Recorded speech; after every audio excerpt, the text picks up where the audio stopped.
I'm going to be teaching you how you can write a song with no previous experience, even if you've never played a guitar, even if you've never written a lyric. I'm going to be teaching you in this video how you can write a song in under 6 weeks with zero previous experience. My name's Adam Holmes. I'm a songwriter from Edinburgh in Scotland. I've made 10 albums. I've played with many of my heroes. I have 1 million followers. I've got one of the world's biggest music and creativity Patreons. And about 4 years ago, I wrote a book. And the book's called The 6 Steps of Songwriting, How to Think Like a Songwriter. What I wanted to do when I wrote the book was describe to someone who'd never played a guitar, never had any kind of musical experience whatsoever, how they could write songs easily. Now, the reason why I think I am the best person to teach this is because I developed this system for myself. I did not have formal musical education. I'm self-taught, and yet my music's had millions of streams. Like I say, I've built 1 million followers. My songs have featured in the likes of Outlander, BBC, most of the major radio stations, Hallmark movies. I've performed to, tens of thousands of people. And I've done it all as someone who just developed a simple system in terms of songwriting. And I'm going to teach you in today's video that system. So let's get into it. There's 6 steps to songwriting. 1 is your ideas. 2 is your tempo. 3 is your chords. 4 is your melody. 5 is writing. And 6, refining, right? And what I'm going to do in this video today is I'm going to take you through each of these steps and we're going to talk about. And by the end of this video, you're going to know how to write a song. I wrote the book originally as a 6-week course. So the idea was I wanted for it to be possible for anyone who read it to be able to write a song in 6 weeks. Now, many of the courses that I see online which teach songwriting teach it, in my view, in the wrong way. They put the horse before the cart in the sense that they want to teach people chord progressions, bridges, choruses, how to structure your verse. And none of this stuff matters if your step 1, as in your idea, is a bad idea. Think about genres like punk, reggae, soul, hip hop, right? Folk. Now, all of these genres here are genres that are vastly popular, incredibly popular genres. You're talking about millions, billions even of people that totally love these genres, love folk, love punk, love reggae, love soul, love hip hop. Now, what do they have in common? The thing they have in common is, the thing they have in common is the most important aspect of these genres is the message, right? It's the message behind the song rather than the technical know-how. Punk was a great example of this. When it first came out, the whole idea of punk was about having like a message, right? Having something to say. And a lot of the guys in the punk bands, quote unquote, couldn't play. But it didn't matter because it felt good. Now, why did it feel good? It felt good because the idea was strong, right? So if that's true, I mean, look at someone like, look, obviously this talk's not for you if you want to be a classical musician, or, you know, you want to write songs like Burt Bacharach or whatever. But if you just want to make a noise and be authentic and express yourself, then this talk is for you. And you'll know, because you'll either be resonating with what I'm saying or not, and that's fine. So ideas, if it's true that your idea is the most important asset that you have in the 6 steps of songwriting, what can you do to develop great ideas as a songwriter? Well, the good news for you is you're already the expert. Well, what do I mean by this? Think of the last time that you broke up with someone. Think of the last time that you left a job, or you moved from one season of your life into another season of your life, or the last time you experienced true joy, or the last time you were present for the birth of a child or witnessed the death of a loved one. Now, you know, without a shadow of a doubt, you know how you felt, right? Okay. And you even know that some of what you felt might not be totally rational or totally reasonable. But what we want to do when we're developing ideas for our songs is be unreasonable. We want to give ourselves permission to be unreasonable. I always say, reasonable in life, but unreasonable in art. We want to be unreasonable. So you give yourself permission to feel the negative emotions, and you use them as fuel in order to generate the ideas you want to generate. So, as an example, if you're divorcing from someone and you share a kid, and I've been through this, so I'm using this example to illustrate my point. Now, when I'm dealing with Rosa's mum, I want to be reasonable in real life, right? Because I'm a grown-up and I'm her dad, and it's my job to be regulated. It's my job to be a good dad. It's my job to be together, right?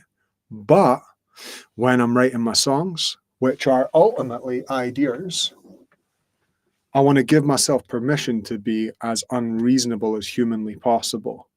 So instead of saying, I wish you the best and it's all fine and have a good one, cheers, good luck to you, you say, like, you hurt me, right? You hurt me.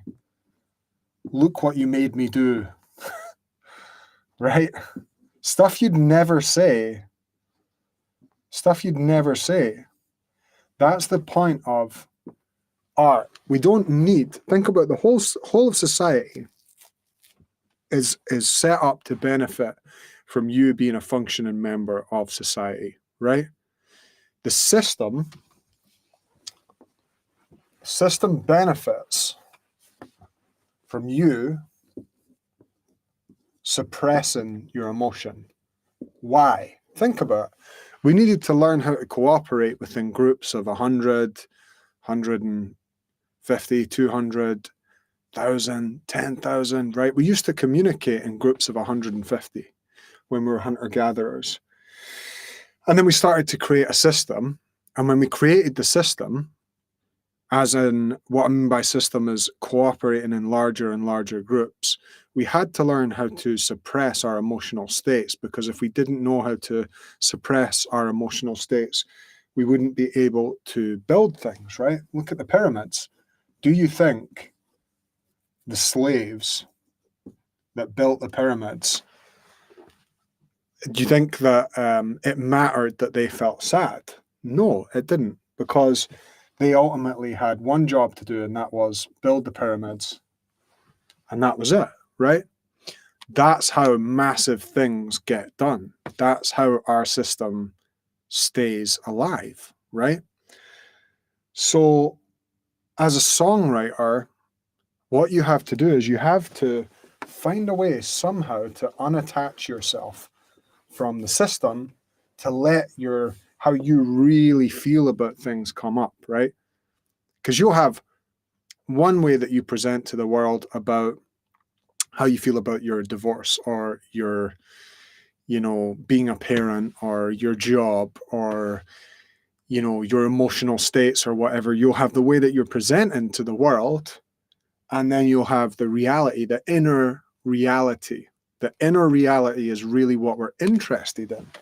We want to explore that inner world within you, and we want to give it space to come through, and we want to give it space to process whatever's inside. We want to create space for that. Now, there's a few ways that we're going to do this, okay? The first way to create that space is to take yourself for a solo date. What do I mean by solo date? What I mean is go out at night or in the day and go for a meal, put on some nice clothes, go out and just watch everyone sitting there and just ask yourself, like, what do I really think about this? What do I actually think about this situation? Because when we're in groups, we tend to just feel like this is normal, everything's normal, we're just living our life. And you need this kind of sense of separation. You need to somehow separate yourself out from what's quote unquote normal, right? So the way that you can do this is by going on a solo date and just observing what's around you, right? Another way is dressing up. Think about an actor getting into a role. Method acting is like you try different clothes and they make you feel different ways. And when you feel different, you act different, you generate different kinds of ideas. Number 3, we want to go to different environments. I love going to really fancy restaurants and fancy cafes and fancy hotels. I find that fun and I find that inspiring, and I find it inspiring to see what beautiful things humanity is capable of creating, right? So those are some things you can do. I want to introduce you at this point to a concept. If you want to develop really powerful, truthful, authentic ideas, you're going to want to understand this concept, okay? You have an ICB, okay? Your ICB is your inner creative being, right? The best and simplest way I could describe this to you is, I recall when I was about 4 years old, standing in front of a mirror, right? Just looking at myself in the mirror, right? And I remember feeling like, what am I going to be? What am I going to look like? What kind of accent am I going to have? Just this kind of curiosity about who I was becoming, right? We stay young to the extent that we are becoming something new. And your ICB is not the part of you that wants to cooperate with the system. Let me give you an example. I sometimes, if I'm on trains, I like lying, the little bit between two carriages? I like lying in that, just on my back, because it feels like there's no one else there. It feels quite private. I just lie there. Quite often I'll have people walk past me like, what's he doing, laughing at me, whatever. I don't care. It feels good, right? That's this part of you. That's the ICB. Say you go to a restaurant and you sit down and you just feel like, this seat's not right. You can't really explain it. You just have like a feeling in your body like, don't know, this seat, I could do better. I could have a better seat, or I just want to be in a different spot. That sense of intuition and that sense of impulse and intuition, that is really what your ICB is. And when you think about it, the system is basically began with language, right? I noticed my daughter used to point at a tree and she would she would just go baba when she was a wee baby. And then one day she went tree. And it was like, that was her separating it out. She never saw it the same again. But the ICB doesn't look to separate itself out from the world. The ICB is just in a kind of soup of existence. So if you want to lie on the floor, or you want to change seat, or you want to just go to a different restaurant, or you want to just walk in a different direction, or wear a different piece of clothing, or talk in a different way, or move in a different way, that's your ICB. So the goal over the next little while is we're going to get you much more in touch with that part of yourself, right? And the way we're going to do that is the solo dates, dressing up because you're going on a date with yourself, right? Creativity is just intimacy with the self when you really think about it. Solo dates, dressing up, and the final piece of generating amazing ideas is what I want you to do for 1 week or the rest of your life, whatever you want, is to write letters to people you could never send, right? That's the key bit. You could never send them, right? Now, if you were thinking about examples of people that you could do this with, one of them might be a parent, right? One of them might be your ex-partner, right? One of them might be your child. One of them might be your boss or an old friend, right? These are people where the risk is high. That's what we want. We want high risk ideas, right? I have a song on my new album, it's called You Are My Sister, and in that I say, you are my sister, in case you can't tell. I've been throwing pennies and wishing wells, and there's no heaven without a little hell. Hope you know I love you and I wish you well. Now, when I sing that on the gigs, I feel uncomfortable. That's what you're looking for. You're actually looking to feel uncomfortable. You're looking to feel some discomfort because these are personal issues. And we're going to get into later on, we're going to get into how you'll know whether the discomfort's appropriate or not. But that's how you generate amazing ideas. You write letters, literally, physically, you write letters to people who you would never write letters to. And within those letters, you'll find seeds that you can turn into songs. And I'm going to show you how to turn them into songs. So step 2 of songwriting is tempo. Now, when you think about it, tempo is just about emotions, right? Tempo is just a speed. Now that's like,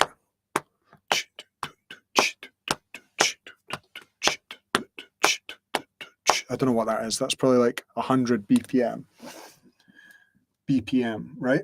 That means like beats per minute, like a heartbeat, right? 60 BPM would be like, right?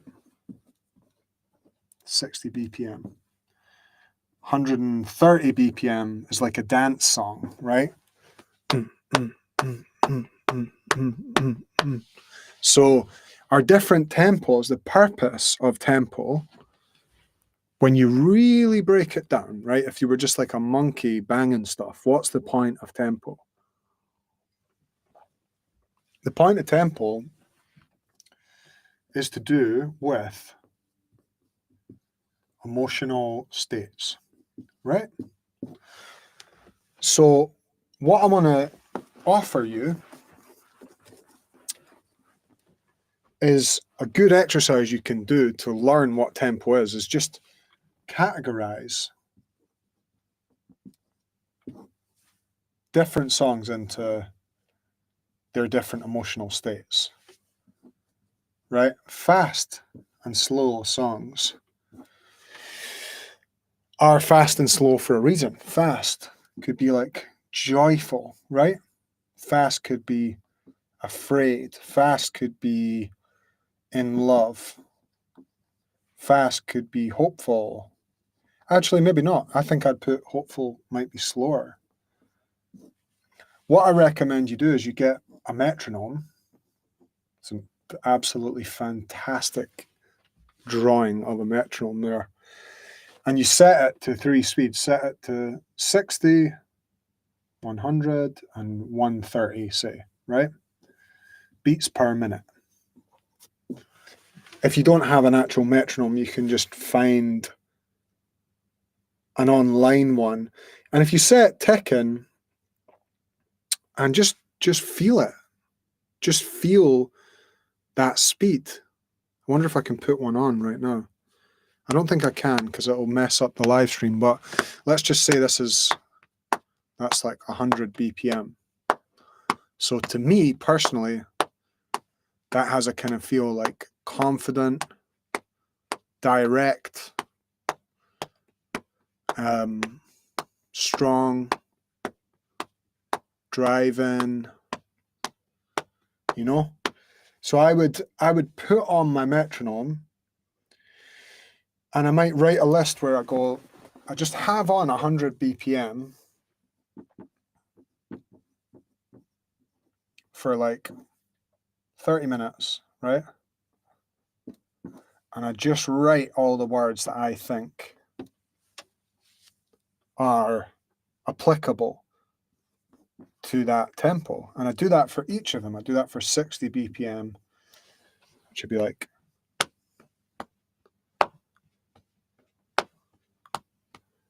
$60 BPM could be like mournful,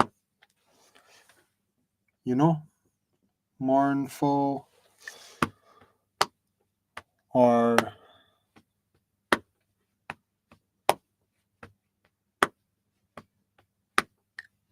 sad, maybe. Here's the thing, they might be totally different for you. I'm not saying that this is how you find out the right thing. I'm just simply introducing the concept of tempo, but more importantly, the purpose of tempo. What's tempo for? It is for talking to the emotional state. So let's say you've gathered one of your ideas, right? And your idea is a letter to your mum, letter to mum saying you love her, right? Now, it's quite interesting when you think about it. Let's say we've got 60, 100, and 130 BPM, right? Now, let's say the song title is I Love You, Mum, right? 60, I love you, Mum, right? That's 60, we see. Then 100, I love my mum, right? Or 130 BPM. I love my mama,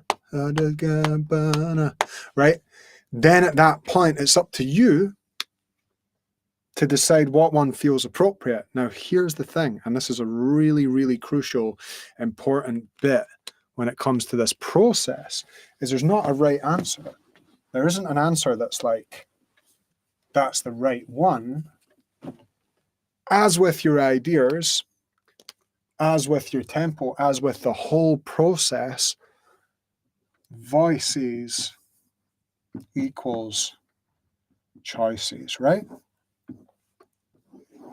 What you choose to include, what you choose to exclude from your song is what makes it unique, right? So your perspective, what you think, how fast you think it should be, how slow you think it should be. And ultimately, the most important thing is really just that you make a choice, you know, and it might not. I look back on songs that I wrote 10 years ago and I would write them totally different now, completely different, but it doesn't matter because I made the best choice I could at that time. And that's what I thought was right at the time. And making choices is like a muscle, right? So the more of it you do, the better at you get. And the better at you get, the easier it becomes to find your unique voice within the choices that you're making, right? So now that you understand a little bit about how to get an idea and how to choose the tempo, the next thing you need to know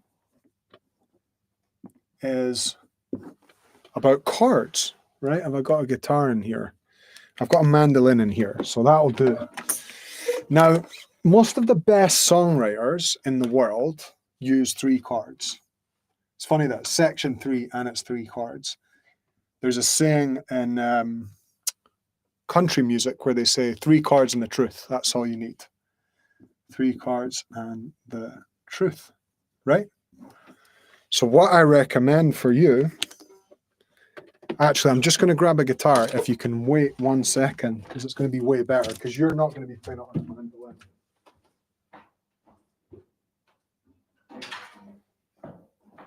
Okay, so I've got a guitar. The 3 chords I recommend that you learn how to use to get started are just G, C, and D, right? Now, G is just, you put your 2nd finger on the 3rd fret, 1st finger on the 2nd fret of the A string, and like that. I'm not going to spend loads of time on this because obviously there's millions of resources on YouTube or wherever, right? But I'm just illustrating a point. C, you do 3 chords, so G, C,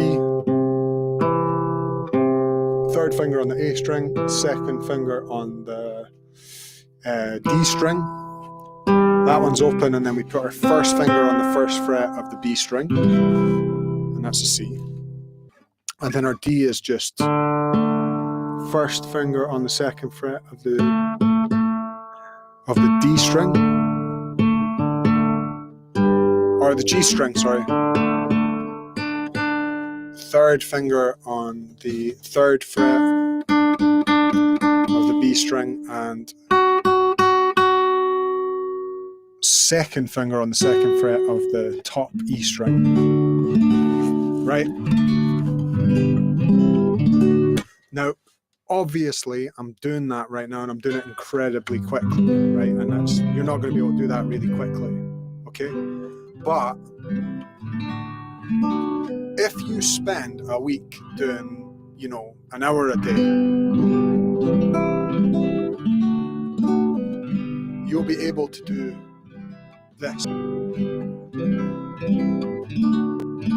And that's actually all you need chords-wise. You just need 3 chords.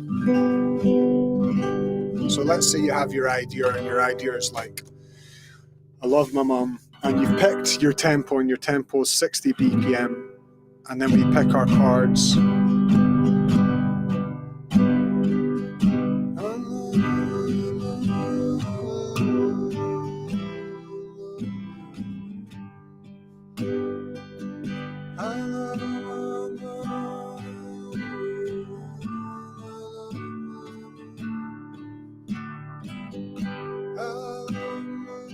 Right? So what we're going to do, if we do for a week, is we just literally practice strumming and changing chords. Now, if you've learned how to drive before, then that should be pretty, I can't drive, so that should be pretty easy compared to learn how to drive. Obviously, just look on YouTube, G, C, and D, just learn them. The other cool thing is get a capo, because then you don't need to learn how to play all different chords. You can just so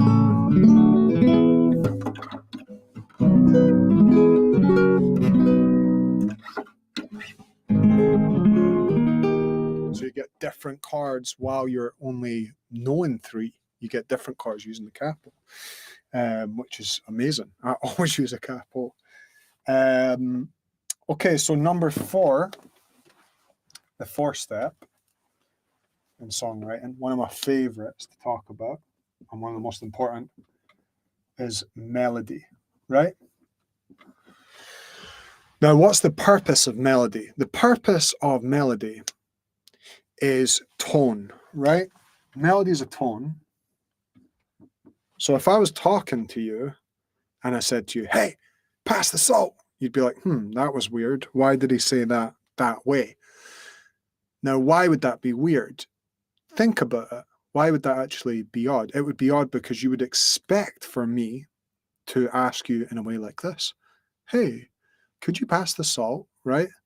I'm exaggerating it, but the idea is that's musical. That's a melody, right? Hey, could you pass the salt, right? It's a tone, there's a melody to it, right?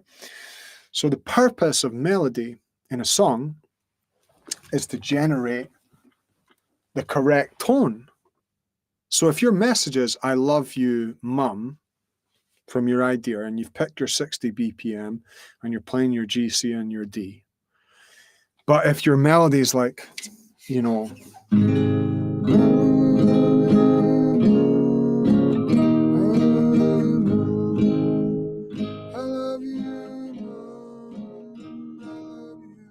it feels not bad. I love you, mom. I love you, mom. It would be a bit silly, right? I love you, mom. I love you, mom. I love you, mom. I love you, mom. Sounds a bit daft. Whereas I love you, mom.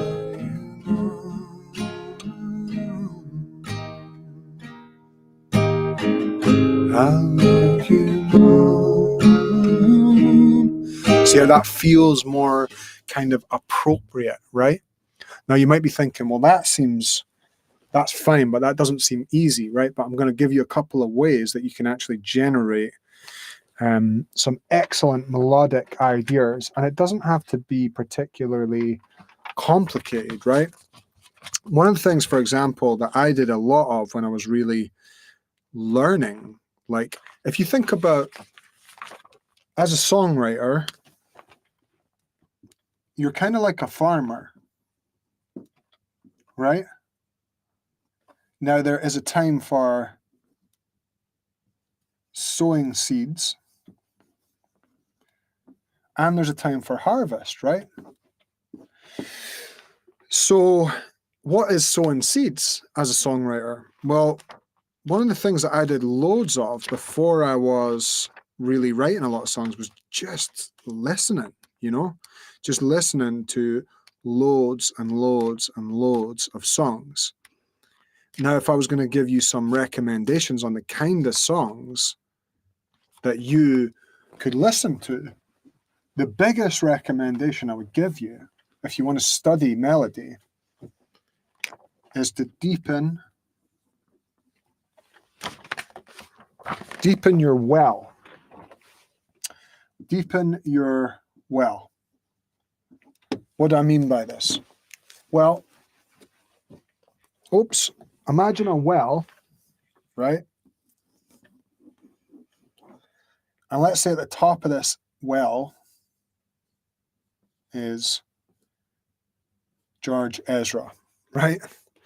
Just as an example, right? George, I don't know if you guys know who George Ezra is. He is a songwriter who really is influenced by great people like Dylan, great people like, old school songwriters, right?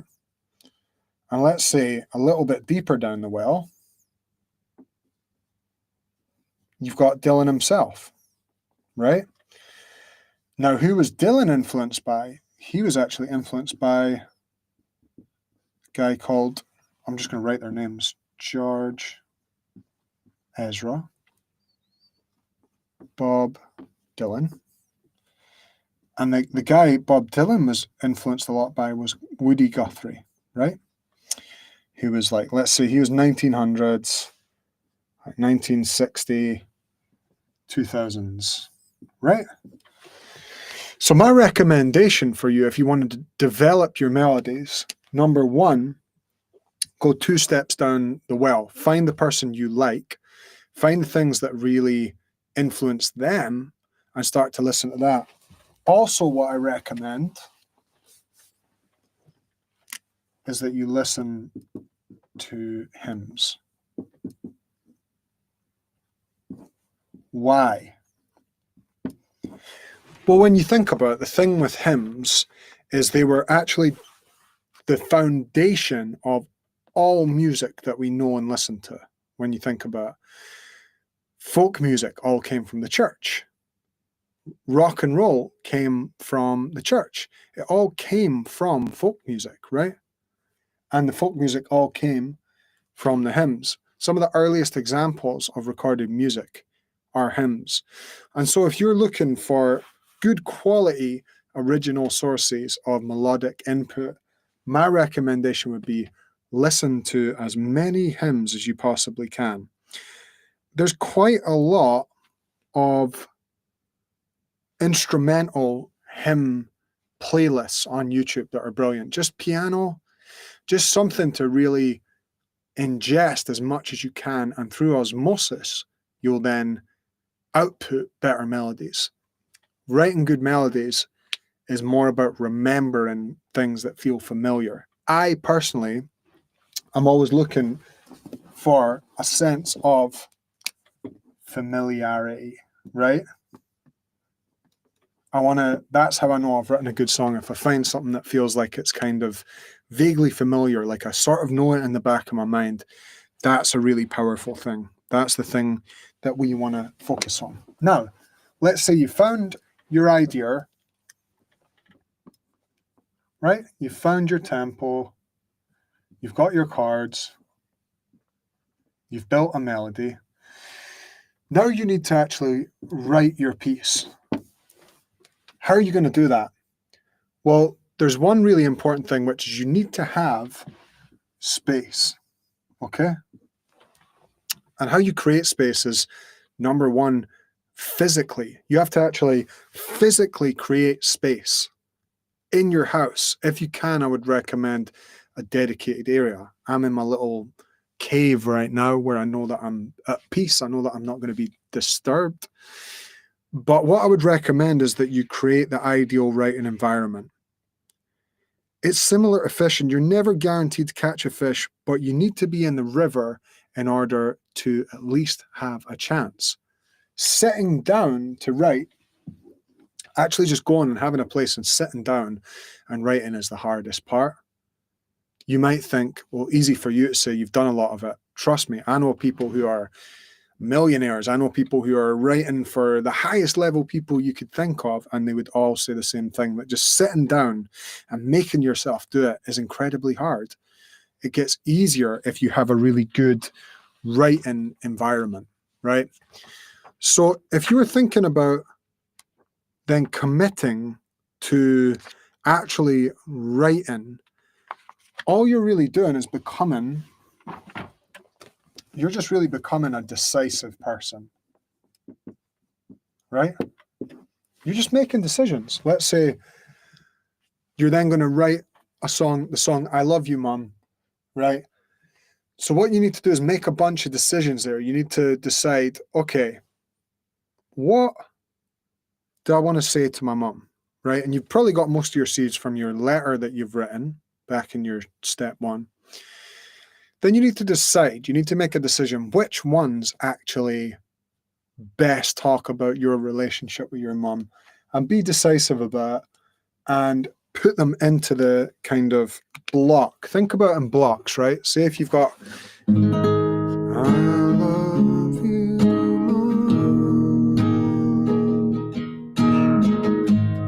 I love you, Mom. You raised me up. You filled my cup. And I want to say that I need you anyway. I love you, Mom. Now, the key part here, right? What I want for you to do, be decisive, use rhymes, and then write 100 bad songs. Yeah? Don't be afraid of volume. Don't be afraid of writing the bad first draft, you know? Write 100 bad songs Now, honestly, a genuine question, friend, think about this. If I said to you, do everything I've said here, do all the things I've said, get them in a list and do them. And what I'll do actually, I'll put this as a transcript. I've got the whole book, but I'll put this as a transcript inside of my club. So if you're in the club, I'll give you exercises to actually do this with. But do you think, honestly, hand on heart, right? If you did this for a month and you did 100 bad songs, sitting with a guitar going GCD, writing about your mum, writing about your brother, writing about your sister, writing about your boss, writing about whatever. If you did 100, is it possible? Is it humanly possible that you wouldn't improve / have something good at the end of it? I don't think so. That's how I learned. I'm literally telling you what I did. And I now have 10 albums that I love. I love the songs on them. A lot of songwriting is like recall. You're recalling things from the past. It's like working a detective case. You might have a song for months and months, and then suddenly one thing will click and it'll just, oh, that's it. It all makes sense. You have all these different things lying around in your workshop, right? And you put them all together, you piece them all together. But the way that you get more things in the workshop is you just write loads, man. Loads, more than you think. You do an extraordinary amount of volume, because being able to write songs is not an ordinary occupation, right? It's not ordinary for people to be able to do it. Okay? So if you took the extraordinary result of genuinely committing to 100 bad song challenge, that volume is going to lead you to being someone who can write songs. It just will. It's good. You're going to be better on the guitar. You're going to have better ideas. You're going to be better at songwriting through being bad at it for long enough to get good at it. Okay? Now, the last step in our 6 steps of songwriting that you apply, and this is kind of the fun bit in a way, is to refine. Okay? Refining your ideas, right? Refining your ideas really is the fun bit. At this point, there's a couple of things I recommend. One, listen versus the masters. Who are your masters? Mine's are Bob Dylan, Van Morrison, Bob Marley, people like that. So what I'll do is I'll listen against a master, right? And when I listen against a master, what I'm looking for, I'm not like looking to use it as a way to beat myself up. What I'm actually doing is I'm looking to just see how my level of conviction is. As I listen, do I feel relatively convicted? Do I feel like, yeah, this is something which feels true to me? Not perfect, but true to me. And the way that you know is you want to be looking for a thing called nervous confidence, right? Nervous confidence is your ally as a songwriter, because you want to feel nervous because you've been vulnerable,